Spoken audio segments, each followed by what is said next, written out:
2011च्या जनगणनेनुसार महाराष्ट्राच्या कोणत्या जिल्ह्याची लोकसंख्या सर्वात कमी आहे? सिंधुदुर्ग. महाराष्ट्र स्वाधार योजना 2022 अंतर्गत इयत्ता 10वी, 12वी, पदवी आणि व्यावसायिक अभ्यासक्रमाच्या अभ्यासासाठी आर्थिक मदत किती दिली जाते? 51,000 रुपये. महाराष्ट्रात पश्चिम घाटाचे स्थानिक नाव काय आहे? सह्याद्री. राज्य आणि केंद्र आवश्यक असल्यास मदत देण्यास तयार राहतील अशी जिल्हा स्तरावर व्यवस्थापित करता येणारी आपत्ती कोणती पातळी निर्दिष्ट करते? L1 पातळी.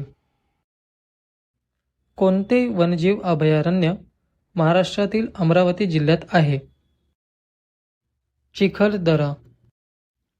कोणती नदी त्र्यंबकेश्वरात उगम पावते आणि बंगालच्या उपसागरात मिळण्यापूर्वी कर्नाटक आणि आंध्र प्रदेशातून वाहते? गोदावरी.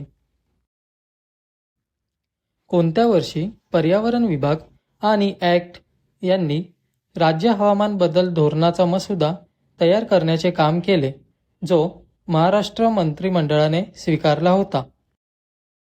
2017. मराठा साम्राज्याने कोणत्या काळात मुघलांकडून माळवा आणि गुजरात ताब्यात घेतला? 1720च्या दशकात.